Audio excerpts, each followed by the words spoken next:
بسم اللہ الرحمن الرحیم وبہ نستعین انہ خیر ناصر ومعین وصلی اللہ علی محمد وآلہ الطاہرین۔ الحمدللہ، خداوند منان کے لطف و کرم سے ہماری گفتگو بدایت الحکمت کے 7ویں مرحلے میں ہے، اور 7ویں مرحلے میں گفتگو ہماری 7ویں فصل سے علت غائی کے بیان میں ہے۔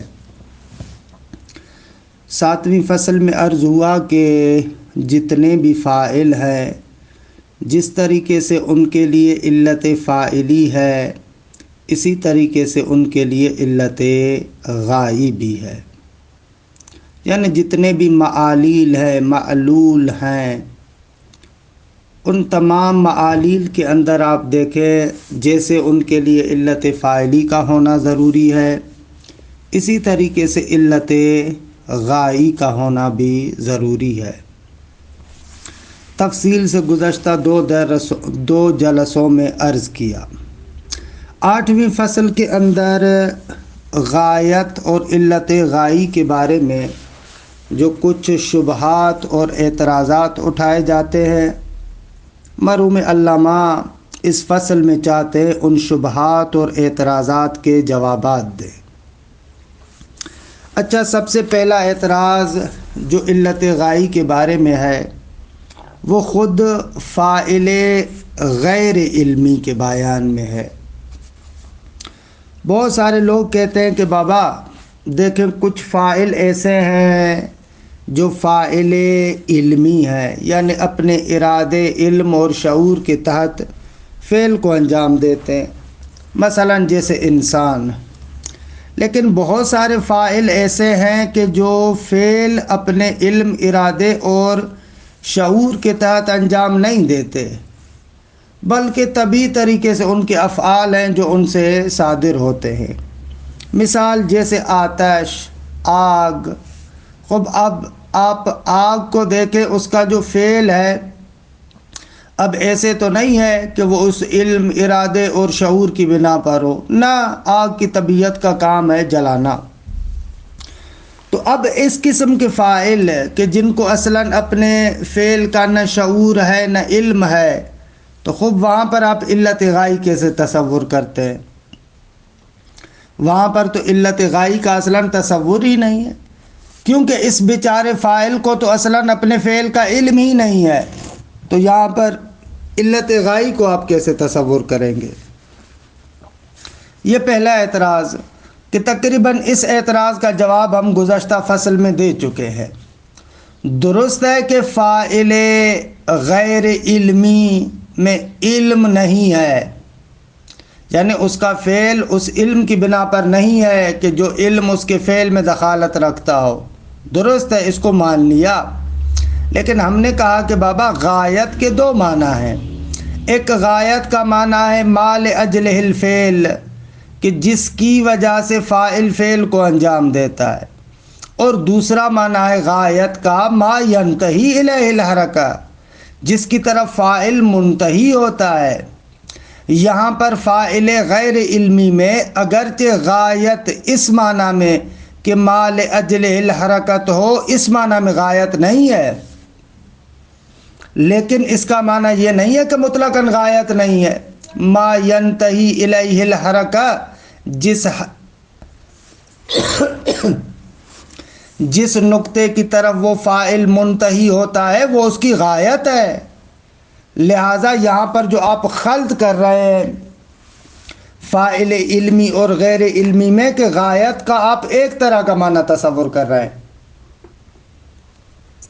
جبکہ غایت کا دونوں فاعلوں میں معنی مختلف ہوتا ہے۔ ایک مرتبہ غایت یعنی ما لاجلہ الحرکہ، جس کی وجہ سے حرکت ہو، ما لاجلہ الفعل، جس کی وجہ سے وہ فاعل فعل کو انجام دے، اور دوسری مرتبہ کہتے ہیں غایت، ہدف، یعنی ما ینتہی الیہ الحرکہ، جس کی طرف فعل منتہی ہوتا ہے، ختم ہوتا ہے۔ اس دوسرے معنی کے اعتبار سے فاعل طبیعی اور فاعل غیر علمی کے لیے بھی غایت ہے۔ یہ ایک جواب جو مرحوم علامہ یہاں پر ذکر کرتے ہیں۔ اگر ہمارے بیانات پر آپ نے توجہ کی ہو تو ہم نے کہا تھا کہ درست ہے کہ فاعل طبیعی میں علم نہیں ہے، لیکن میل، تمایل، توجہ اس کی ذات کے اندر موجود ہے۔ وہاں پر وہ میل، تمایل، توجہ وہ علت غائی بنتا ہے۔ اس طریقے سے یہ اشکال بالکل ختم ہو جائے گا۔ اچھا، یہ ایک اشکال اور علامہ نے اس کا جواب بھی دیا، کیونکہ گزشتہ فصل میں بھی گزر چکا تھا۔ مستشکل اور اشکال کرنے والا آگے بڑھتا ہے، کہتا ہے کہ بابا ہمارا اشکال فقط اس فاعل غیر علمی میں نہیں ہے، بلکہ بہت ساری جگہوں پر فاعل علمی ہے، شعور بھی ہے اس کو، لیکن پھر بھی دیکھتے ہیں کہ اس کے فعل کی غایت نہیں ہے، وہاں پر علت غائی نہیں ہے۔ مثال، بچے کو آپ نے دیکھا ہوگا، خوب بچے جو کھیل کھیلتے ہیں، مختلف کھیلوں میں لگے رہتے ہیں، خوب اب وہ کیا کرتے ہیں، لگے ہوئے کھیل رہے ہیں، مختلف چیزیں بنا رہے ہیں، توڑ رہے ہیں، بنا رہے ہیں، خراب کر رہے ہیں۔ خوب اب آپ مجھے بتائیں، یہ بچہ جو کھیل کھیلتا ہے، اس کھیل اور لعب کے اندر کون سی غایت ہے؟ خوب کوئی غایت نہیں ہے۔ 4-5 بچے جمع ہو گئے، بیٹھ کر ایک چھوٹا سا مٹی کا گھر بنایا، تھوڑی دیر کے بعد، 1 گھنٹے کے بعد، 2 گھنٹے کے بعد وہاں سے بیزار ہو گئے، خود اس کو لات مار کے توڑ کے چلے گئے۔ اب یہاں پر کون سی غایت ہے؟ بچہ ہے، درست ہے بچہ ہے، لیکن فاعل علمی تو ہے، اس کو شعور بھی ہے، ارادہ بھی ہے، ایک فعل کو انجام دیا جس فعل کی کوئی غایت نہیں تھی۔ فاعل علمی ہے لیکن غایت نہیں ہے۔ آپ کہتے ہیں کہ ہر فاعل کے اندر غایت ہوتی ہے، علت غائی ہوتی ہے، اب یہاں پر کوئی غایت نہیں ہے۔ ایک مثال یا دوسری مثال، چلیں بچے کو چھوڑیں، آپ بڑے ہیں، خب بہت سارے مقامات پر ہم دیکھتے ہیں کہ ماشاءاللہ آپ جیسے علماء لوگ بھی بیٹھے ہوئے ہیں اور اپنی داڑھی کے ساتھ کھیل رہے ہیں، یا مثلا ایک دیندار لوگوں میں جو عام طور پر دیکھا گیا ہے کہ تسبیح ہاتھ میں ہوگی، اس تسبیح کے ساتھ کھیلتے رہیں گے۔ اب یہ جو داڑھی کے ساتھ کھیل رہا ہے، تسبیح کے ساتھ کھیل رہا ہے، اس کام کی علت غائی کیا ہے؟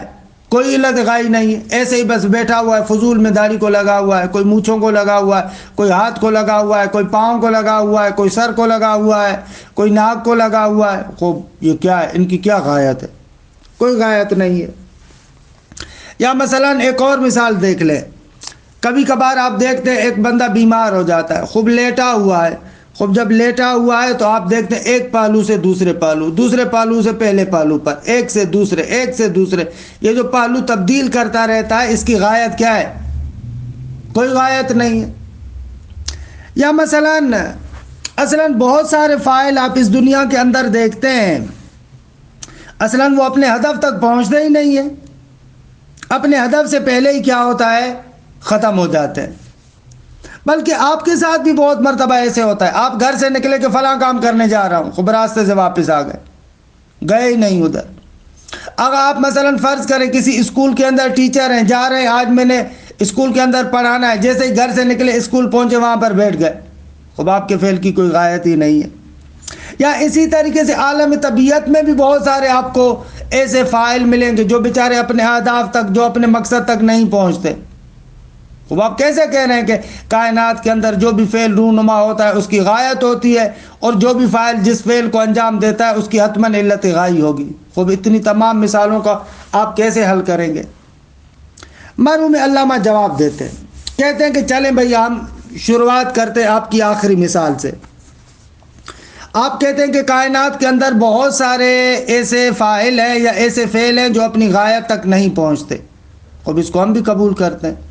عالم مادہ کے اندر بہت سارے ایسے فاعل ہیں جو کسی فعل کو انجام دینا چاہتے ہیں لیکن اپنی غایت تک نہیں پہنچ سکتے۔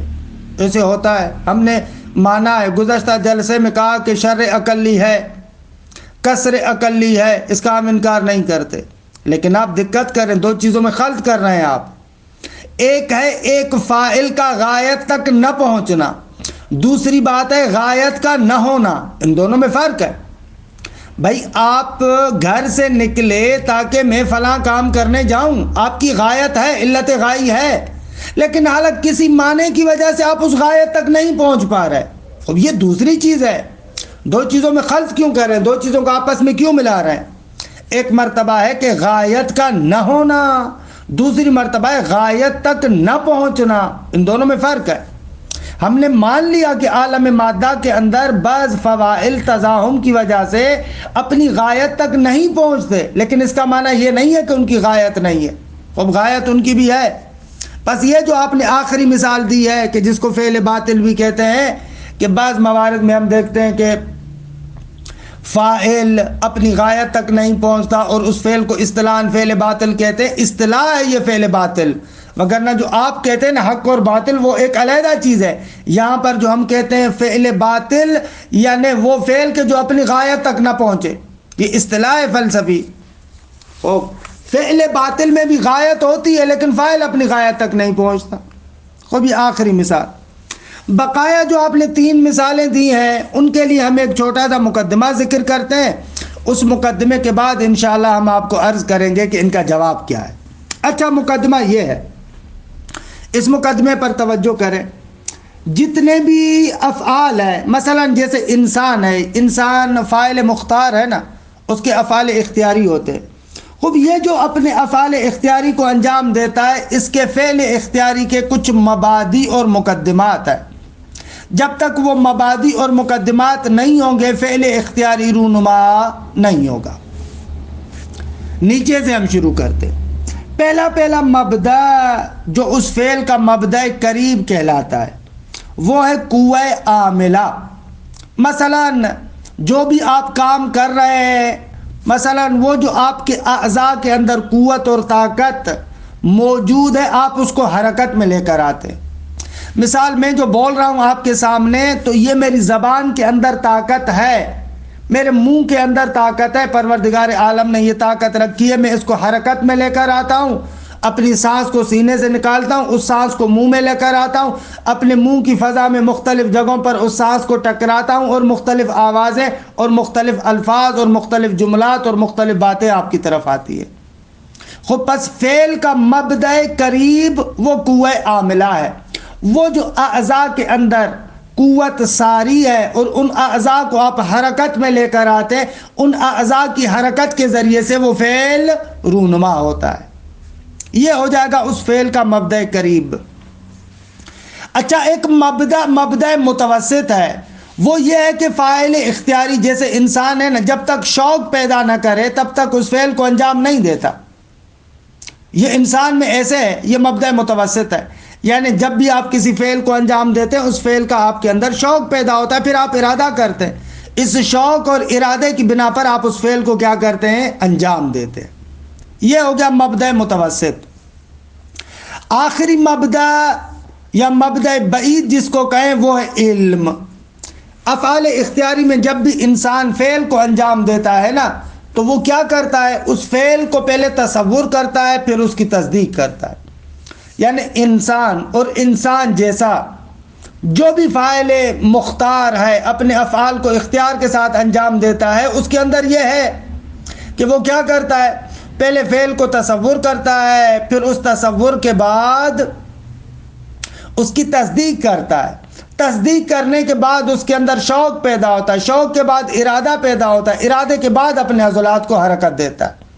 پس ایک مبدأ بعید، دور والا مبدأ جو انسان کے فعل کے لیے ہے وہ علم ہے۔ اچھا، پس جو بھی انسان فعل انجام دیتا ہے کم از کم اس کے یہ 3 طرح کے مبادی ہیں۔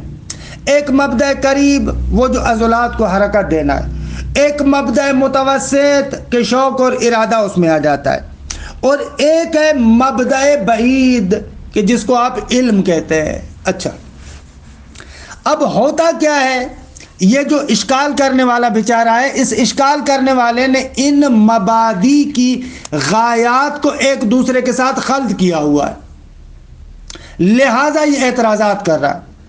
اگر آپ مبدأ قریب کو دیکھیں، یعنی وہی جو عضلات اور اعضاء کی حرکت ہے، خوب اس کی غایت ہے، جو بھی عضو، جو بھی عضلات میں سے عضو حرکت کرتا ہے اس کی ایک غایت ہوتی ہے۔ خوب غایت وہ کون سی ہے، غایت اس کی ما ینتہی الیہ الحرکہ، یہ جو مبدأ قریب ہے، قوہ عاملہ جو انسان کے اعضاء کے اندر ہے، یہ اعضاء حرکت کرتے ہیں، اعضاء حرکت کرتے ہیں، حتماً کسی جگہ پر اختتام پاتے ہیں۔ خوب جہاں پر اختتام پاتے ہیں وہ ان کی کیا ہوتی ہے؟ غایت ہوتی ہے۔ لہذا کوئی بھی فعل ان اعضاء کا، ان قوہ عاملہ کا نہیں ہوتا مگر یہ کہ اس کی غایت ہوتی ہے۔ اچھا، آ جائیں اب مبدأ متوسط کی طرف جو قوہ شوقیہ ہے۔ خب جب بھی انسان کسی چیز کا شوق پیدا کرتا ہے اور پھر ارادہ کرتا ہے، اس شوق اور ارادے کی بھی غایت ہوتی ہے، درست ہے؟ مثلا آپ چاہتے ہیں کہ آپ اپنے دوست کے ساتھ ملاقات کے لیے جائیں، خوب آپ کو شوق پیدا ہوا، خوب آپ اٹھتے ہیں اور اپنے دوست کی ملاقات کے لیے نکلتے ہیں، تو بس قوہ شوقیہ کی یہاں پر غایت کیا ہے؟ اپنے دوست کے ساتھ ملنا، درست ہے؟ ملاقات با دوست۔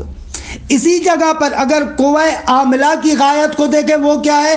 جہاں پر آپ گئے، جہاں پر دوست بیٹھا ہے وہاں پر جا کر آپ بیٹھ گئے، وہ جو آپ جہاں پر دوست بیٹھا ہے وہاں پر جا کر آپ بیٹھ گئے، یہ قوہ عاملہ کی غایت ہے۔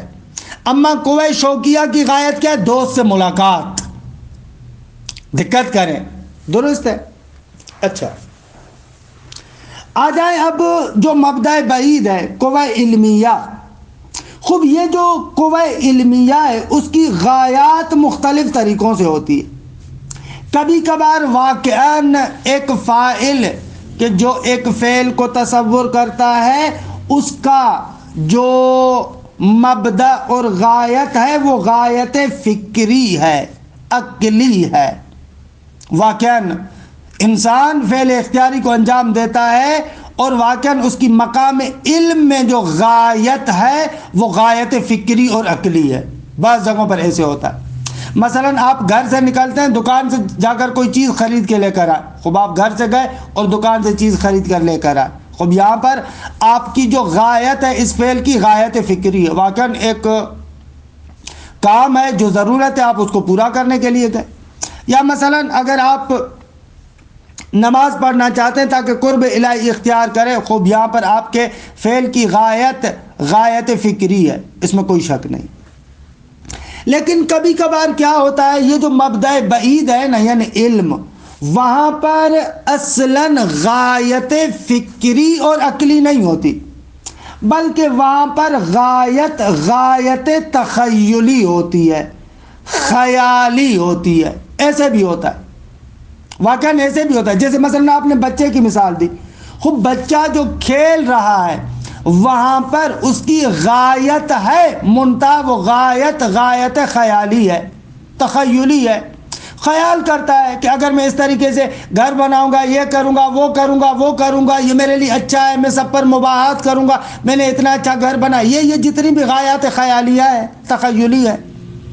انسان کبھی کبھار کیا کرتا ہے، اپنے افعال کی غایت تخیلی قرار دیتا ہے، خیالی قرار دیتا ہے۔ اب جتنی بھی آپ مثالیں دے رہے ہیں، ان تمام مثالوں کے اندر جتنی بھی آپ نے مثالیں دی وہاں پر غایت ہے، لیکن بعض جگہوں پر ہم دیکھتے ہیں کہ وہاں پر غایت فقط غایت تخیلی ہے، خیالی ہے۔ جیسے مثلا بچے والا کام، خوب یہ بچے کے جتنے بھی کام ہیں، خوب یہ بچہ جتنے بھی کام انجام دے رہا ہے، یہاں پر غایت ہے، لیکن غایت تخیلی ہے، خیالی ہے۔ اچھا، اس صورت میں یہ جو فعل ہوتا ہے نا، یہ جو فعل انجام پاتا ہے کہ جس کی غایت فقط غایت تخیلی ہو، ایسے فعل کو اصطلاحاً کہتے ہیں جزاف، یا عربی زبان میں تو جزاف کہتے ہیں، فارسی میں کہتے ہیں گزاف، یوں ہی، کیونکہ اس کی غایت فکری نہیں ہے بلکہ غایت تخیلی ہے۔ اچھا، کبھی کبھار کیا ہوتا ہے، ایک فعل ہوتا ہے، اس کی غایت تخیلی کے ساتھ ساتھ خلق اور عادت بھی ہے، ایک غایت تخیلی بھی ہے اور اس کے ساتھ انسان کی اخلاق اور عادت بھی ہے۔ ایک بندے کی عادت ہے کہ بیٹھا ہو تو اپنی داڑھی کے ساتھ مثلا کھیلتا رہتا ہے، اب یہاں پر بھی غایت ہے، غایت تخیلی ہے عادت کے ساتھ، کہ اصطلاحاً ایسے فعل کو کہتے ہیں عادت۔ کبھی کبھار ایک فعل کی جو غایت ہے وہ غایت تخیلی ہے لیکن طبیعت کے ساتھ، یا مثلاً انسان کی غایت ہے تخیل کے ساتھ مثلاً مزاج بھی ملا ہوا ہے. خب جیسے مریض کی حرکات کے بارے میں آپ بتا رہے تھے کہ اس کو کیا کہتے ہیں؟ قصد ضروری. خلاصہ کلام یہ جتنے بھی اشکالات آپ نے مطرح کیے ان اشکالات میں ایک نقطے سے آپ نے غفلت کی ہے. ہم نے کہا کہ ہر فعل کی غایت ہوتی ہے. اب یہ علیحدہ بات ہے کہ بعض جگہوں پر وہ فعل اپنی غایت تک نہیں پہنچ پاتا. درست ہے، وہ فاعل اپنی غایت تک نہیں پہنچ پاتا لیکن فعل کی غایت ہوتی ہے. دوسرا نقطہ، ہم نے یہ کبھی نہیں کہا کہ ہر فعل کی غایت غایت عقلی اور فکری ہوتی ہے، بلکہ بعض جگہوں پر غایت تخیلی ہوتی ہے، خیالی ہوتی ہے، لیکن غایت ہوتی ہے. اب یہ تقریباً اس فصل کا خلاصہ ہے کہ عبارت کو دیکھیں. الفصل الثامن، فرماتے ہیں کہ 8ویں فصل، فی اثبات الغایت فی ما یؤد لعبا او جزافا او باطلا والحرکات الطبیعیت وغیر ذالک. فرماتے ہیں کہ جس کو آپ لعب شمار کرتے ہیں. خوب علامہ نے یہ جو عنوان تھوڑا بنایا ہے، یہ عنوان آپ دیکھیں گے آگے والی تفصیلات کے ساتھ زیادہ سازگار نہیں ہے، کیونکہ یہاں پر کہتے ہیں کہ ہم غایت کو ثابت کرتے فیما ان افعال کے اندر کہ یعد لعبن یا لعبن، جس کو کھیل تماشا تصور کیا جاتا ہے.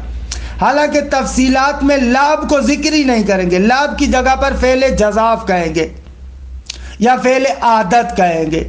خوب آگے چل کر یہ اس کی جگہ پر لعب کی جگہ پر جزاف کو استعمال کرنے والے ہیں. تو یہاں پر بھی آپ اس کو ذکر کرتے، جزاف کو استعمال کرتے، لیکن یہاں پر لعب کو ذکر کر رہے ہیں کیونکہ بچے والا جو کام ہے نا اس کو اصطلاحاً جزاف کہتے ہیں. گزاف، فارسی میں گزاف اور عربی میں جزاف، کہ اردو کی زبان میں اس کو کہتے ہیں بیہودہ.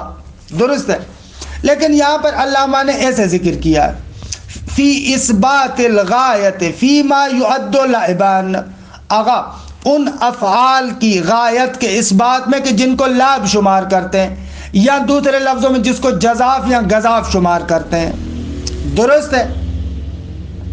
او جزافن، یا وہی جزاف کے آگے چل کر اسی بچے والے کام وغیرہ کوئی علامہ کیا کہیں گے؟ جزاف کہیں گے.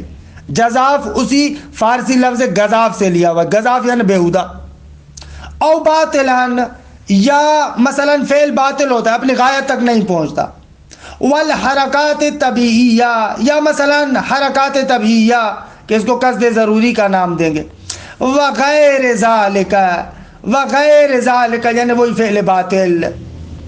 درست ہے. اگر علامہ کی اس فصل کے اندر جو تفصیلات ذکر ہوئی ہیں ان تفصیلات کو مد نظر رکھیں تو علامہ کو عبارت میں یوں لانا چاہیے تھا. فصل کا عنوان ایسے، الفصل الثامن فی اثبات الغایت فی الحرکات الطبیعیہ، ایک وفی ما یعد جزافا او عادتا او قصدا ضروریا او باطلان. بعد والی جتنی بھی تفصیلات ہیں وہ اس عنوان کے ساتھ سازگار ہیں. ایک مرتبہ پھر پڑھتا ہوں، اگر آپ اس عنوان کو لکھ دیں تو بعد میں دیکھیے گا یہ جو عبارت میں پڑھ رہا ہوں اور نیچے والی تفصیلات جو آئیں گی اسی ترتیب کے ساتھ ہوں گی جو میں عنوان بنا رہا ہوں کہ الفصل الثامن فی اثبات الغایت فی الحرکات طبیعیہ، کہ جو فاعل مثلا غیر علمی ہے. وفی ما یعد جزافا، یا فاعل علمی ہے لیکن فعل جزاف ہے جیسے بچوں کا کھیل کود. او عادتاً، یا نہ بچوں کا کھیل کود نہیں ہے بلکہ بڑا ہے لیکن غایت تخیلی کے ساتھ ساتھ وہاں پر کیا ہے؟ عادت بھی ہے. او قصداً ضروریاً، یا مثلا قصد ضروری کہ غایت تخیلی ہے اور تخیلی کے ساتھ ساتھ طبیعت یا مزاج کا امتزاج بھی ہے. او باطلان، کہ چوتھی قسم وہ کہ جہاں پر فعل اپنی غایت تک نہیں پہنچتا. برا اور ربما یظنو چہ بسا گمان کیا جاتا ہے ان الفوائل الطبیعیہ لا غایت لہا فی افعالها، چہ بسا کبھی کبھار گمان کیا جاتا ہے کہ جو فوائل طبیعیہ ہے، فاعل طبیعی بالطب ہم چند دن پہلے آپ کو بتا چکے ہیں، جس کو اپنے فعل کا علم نہیں ہوتا، یہ جتنے بھی فوائل طبیعیہ ہیں ان کے افعال میں ان کی غایت نہیں ہوتی، ظنن اس گمان کی وجہ سے کہ ان الغایت یجب ان تکون معلومتا مرادتا للفاعل۔ اب یہ لوگ گمان کرتے ہیں کہ بابا غایت کے لیے ضروری ہے کہ وہ معلوم ہونی چاہیے، مراد فاعل ہونی چاہیے۔ اب یہ فاعل بیچارہ تو اصلا نہ غایت کو جانتا ہے نہ اس کو علم ہے، تو اس کے لیے کیسے غایت ہوگی؟ لیکنک عرفت، لیکن آپ نے جان لیا کہ ان الغایت اعم من ذالک، غایت اس سے اعم ہے، یعنی غایت فقط مال اجل الفعل نہیں ہے کہ جو معلوم ہو اور مراد فاعل ہو، نہ اس سے اعم ہے۔ وَأَنَّ لِلْفَوَائِلِ الطَّبِيعِيَّةِ غَایَةً فِي أَفْعَالِهَا، بلکہ فوائل طبیعیہ کے لیے بھی اپنے افعال کے اندر غایت ہے۔ وہ غایت کون سی ہے؟ ہے ما ينتہی الیہ حرکاتها، وہ غایت وہی ہے کہ جن کی طرف ان کے افعال منتہی ہوتے ہیں، کہ خوب یہ ہو گیا حرکات طبیعیہ، اوپر جو کہا نا فی اثبات الغایت، یہ حرکات طبیعیہ ہو گئی۔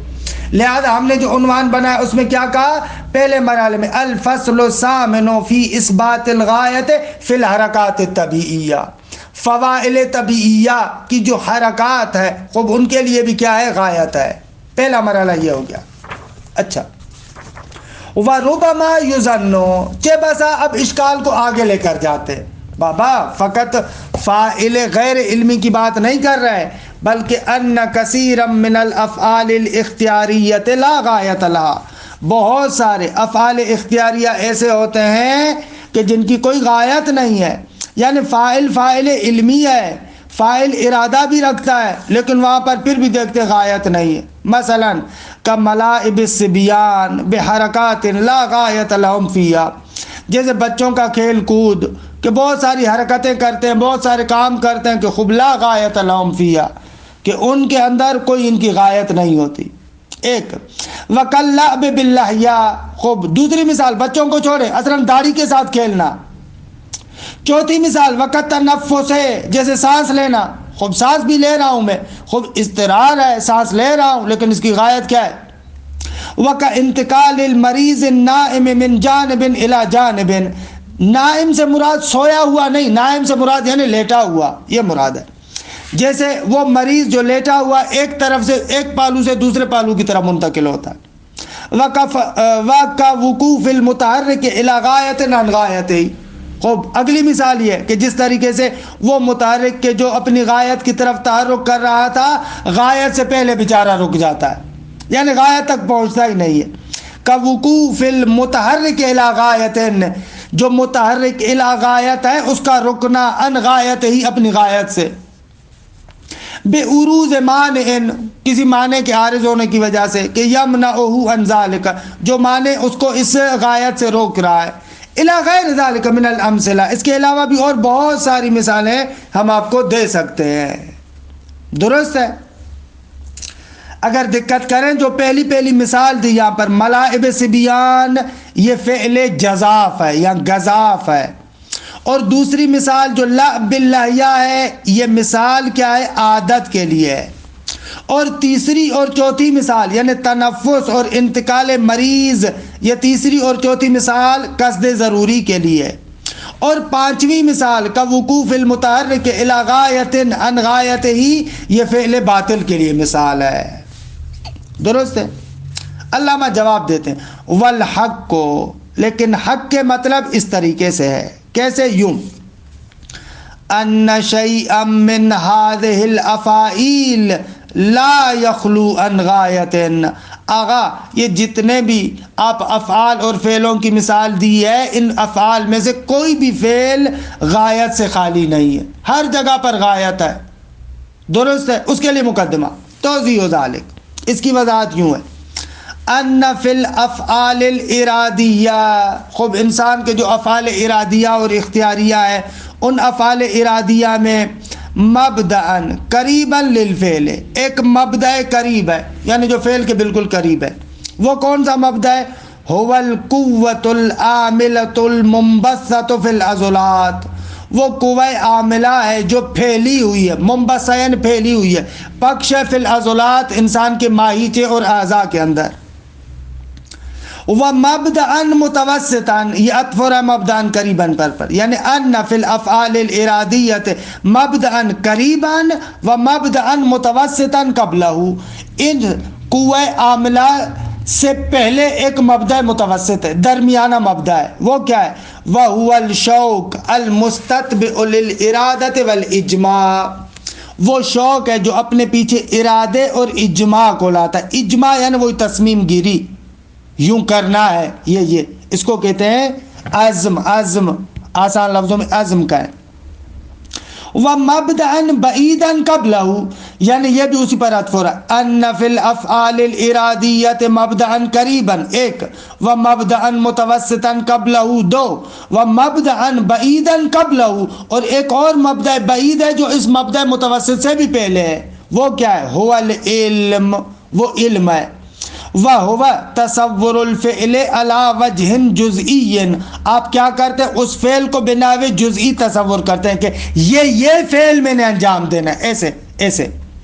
الَّذِي رُبَمَا قَارَنَ التَّصْدِيقَ، پہلے مرحلے میں کیا کرتے ہیں؟ آپ اس فعل کو جزئی کو تصور کرتے ہیں اور کہ بسا پھر آپ کیا کرتے ہیں؟ اس فعل کی تصدیق بھی کرتے ہیں کہ بِأَنَّ الْفِعْلَ خَيْرٌ لِلْفَاعِلِ، کہ آپ تصور کرتے ہیں کہ بابا یہ فعل ہے، پھر اس کی تصدیق کرتے ہیں کہ یہ فاعل کے لیے خیر بھی ہے اور اچھا بھی ہے.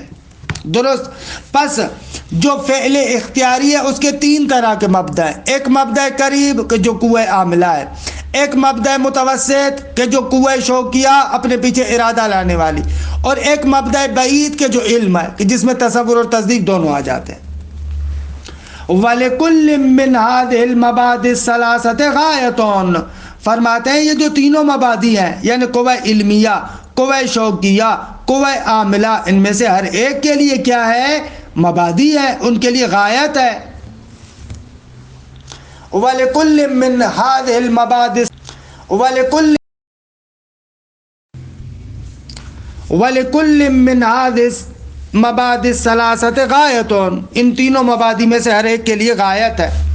وَرُبَمَا تَطَابَقَتْ أَكْثَرُ مِنْ وَاحِدٍ مِنْهَا فِي الْغَایَةِ، کبھی کبھار ہوتا ہے کہ ان تینوں میں سے ایک سے زیادہ ایک غایت میں متحد ہو جاتے ہیں، یعنی وہی غایت جو قوہ عاملہ کی ہے وہی قوہ شوقیہ کی بھی ہے.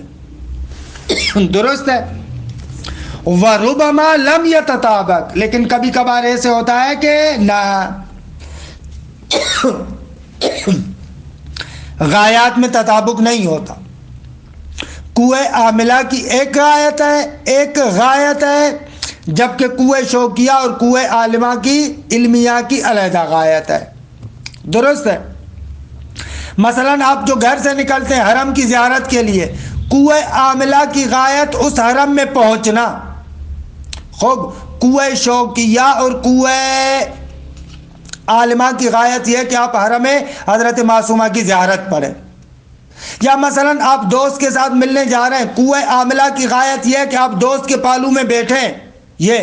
اما قوہ شوقیہ اور عالمہ کی غایت یہ ہے کہ دوست کے ساتھ ملاقات. درست ہے. تو ایسے ہوتا ہے، کبھی کبھار ایک ہی ہوتی ہے اور کبھی کبھار مختلف بھی ہوتی ہے. اب آ جائیں، اگر یہ مقدمہ سمجھ گئے تو فَإِذَا كَانَ الْمَبْدَأُ الْأَوَّلُ وَهُوَ الْعِلْمُ فِكْرِيًّا كَانَ لِلْفِعْلِ الْإِرَادِيِّ غَایَةٌ فِكْرِيَّةٌ، اگر وہ جو پہلا مبدأ ہے یعنی جو مبدأ بعید ہے یعنی علم، اگر وہ مبدأ اول فکری ہو تو ظاہر سی بات ہے کہ فعل ارادی کی غایت بھی غایت فکری اور عقلی ہوگی. وَإِذَا كَانَ تَخَيُّلًا مِنْ غَيْرِ فِكْرٍ، لیکن اگر وہ جو مبدأ اول یعنی جو علم ہے اس کی غایت فکری نہیں ہے بلکہ خیالی ہے، فکر کے بغیر ہے. اچھا، کبھی کبھار کیا ہوتا ہے کہ فقط خالی فکر ہوتا ہے، فَرُبَمَا كَانَ تَخَيُّلًا فقط، کبھی کبھار فقط تخیل ہے، خیال ہے. ثم تعلق به شوق، اس کے بعد پھر شوق پیدا ہوتا ہے. ثم حرکت العاملۃ نحوه العضلات، اس کے بعد وہ قوہ عاملہ اس کے پیچھے اپنے عضلات کو حرکت دیتی ہے. وَيُسَمَّى الْفِعْلُ عِنْدَئِذٍ جَزَافًا، اس صورت میں اس فعل کو کیا کہیں گے؟ جزاف. کہ عنوان فصل میں علامہ نے اس کو لعب کہا تھا، فیما یعدہ یا فیما یعد لعبا، کہ جس کو لعب شمار کیا جاتا ہے، لیکن یہاں پر اس کو علامہ کیا کہہ رہے ہیں؟ جزاف. درست ہے کہ یہاں پر فقط اور فقط غایت تخیلی ہے. کما ربما تصور الصبی حرکتا من الحرکات، جیسے ایک بچہ ایک حرکت کو تصور کرتا ہے، فیشتاق الیہ، پھر اس کا مشتاق ہوتا ہے، فیاتی بہا، پھر اس کو انجام دیتا ہے. ومنتہت الیہ الحرکت حینئذ غایۃ للمبادئ کلھا، اب یہاں پر جہاں پر حرکت منتہی ہوتی ہے وہ تمام مبادی کی غایت ہے.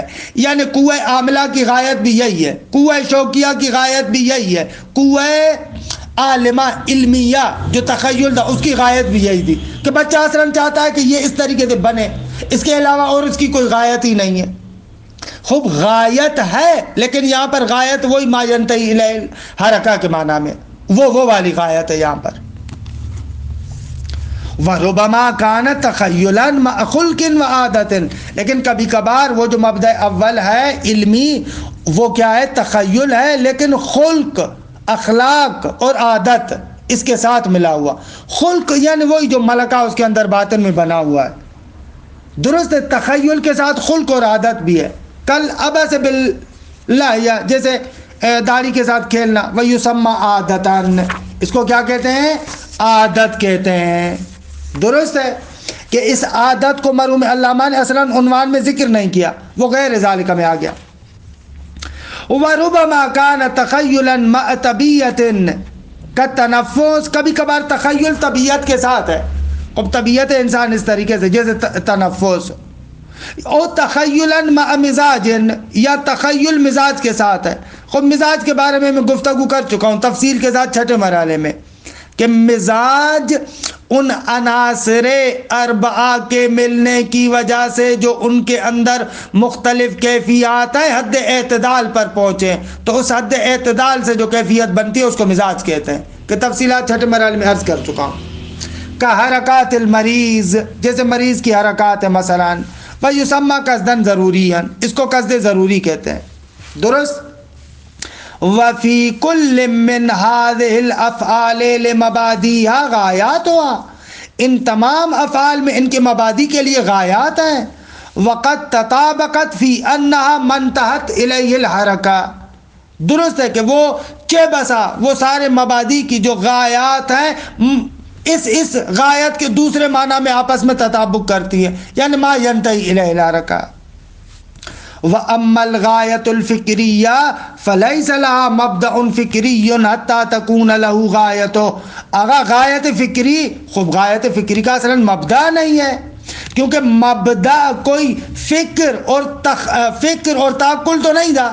خب یہاں پر فعل کو فقط تخیل کیا گیا تھا، حالانکہ یا خالی تخیل، یا تخیل کے ساتھ عادت ہے، یا تخیل کے ساتھ طبیعت ہے، یا تخیل کے ساتھ مزاج ہے، باقی غور و فکر تو تھا ہی نہیں. خب جب غور و فکر نہیں تھا تو غایت فکری کہاں سے آئے گی؟ بھلے غایت فکری نہیں ہے لیکن غایت تخیلی خیالی اس طریقے کی غایت ہے. وَكُلُّ مَبْدَأٍ مِّنْ هَذِهِ الْمَبَادِئِ إِذَا لَمْ يُوجَدْ غَایَتُهُ لِانْقِطَاعِ الْفِعْلِ، کہ آخری کی طرف جا رہے ہیں، آخری اشکال کی طرف. بس یہاں تک یہ عرض ہوا کہ جتنے بھی ہم افعال انجام دیتے ہیں افعال اختیاری، اور ان میں جو تصور کرتے ہیں کہ ان کے لیے غایت نہیں ہے، اگر آپ کی مراد یہ ہے کہ غایت فکری نہیں ہے، ہم بھی مانتے ہیں بلکہ غایت فکری نہیں ہے، لیکن ہم نے یہ تھوڑی کہا کہ ہر فعل کے لیے غایت فکری ہونی چاہیے. خوب غایت خیالی اور تخیلی ہو سکتی ہے. درست ہے. باقی یہ جو آپ نے اعتراض کیا کہ بعض فاعل اپنے فعل سے منصرف ہو جاتے ہیں، کہ جس کو فعل باطل کہتے ہیں، تو کہتے ہیں کہ بابا ٹھیک ہے وہاں پر منصرف ہو جاتا ہے، اپنی غایت تک نہیں پہنچتا، لیکن اس کا معنی یہ تھوڑی ہے کہ غایت نہیں تھی. غایت تک نہ پہنچنا معنی کی وجہ سے ایک بات ہے، غایت کا نہ ہونا دوسری بات ہے. ہم کہتے ہیں غایت ہے، وَكُلُّ مَبْدَأٍ مِّنْ هَذِهِ الْمَبَادِئِ، ان مبادی میں سے ہر ایک مبدا اذا لم یوجد غایتو، جب اس کی غایت موجود نہ ہو، لانقطاع الفعل دون البلوغ الى الغایہ، کیونکہ فعل منقطع ہو جائے اس سے پہلے کہ وہ اپنی غایت تک پہنچے، بعروض مانع من الموانع، موانع میں سے کوئی مانع آ جائے اس کی وجہ سے فعل اپنی غایت تک نہ پہنچے، سمی الفعل بالنسبت الیہ باطلا، اس غایت کی نسبت سے فعل کو ہم کیا کہتے ہیں؟ باطل کہیں گے۔ وانقطاع الفعل بسبب مانع یحول بینہ وبین الوصول الی الغایہ غیر کون الفاعل لا غایۃ له فی فعلہ، اگر فعل کا منقطع ہو جانا کسی معنی کی وجہ سے کہ جو معنی حائل ہو گیا ہے اس کے درمیان اور غایت تک پہنچنے کے درمیان، خوب یہ انقطاع فعل مبتدا غیر کون الفاعل لا غایۃ له فی فعلہ، یہ اس کے علاوہ ہے کہ اس فعل کے لیے اصلا غایت ہی نہ ہو، اس فاعل کے لیے اس فعل میں غایت ہی نہ ہو، نہ، دو علیحدہ چیزیں۔ فاعل کے لیے فعل میں غایت ہے لیکن کسی معنی کی وجہ سے وہاں پر نہیں پہنچ پایا۔ خلاصہ کلام، جتنے بھی آپ نے اعتراضات کیے ان تمام اعتراضات کے جوابات روشن ہو گئے۔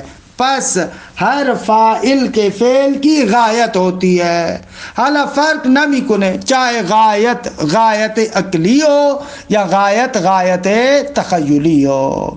وصلی اللہ علی محمد و اہل بیتہ الطیبین الطاہرین۔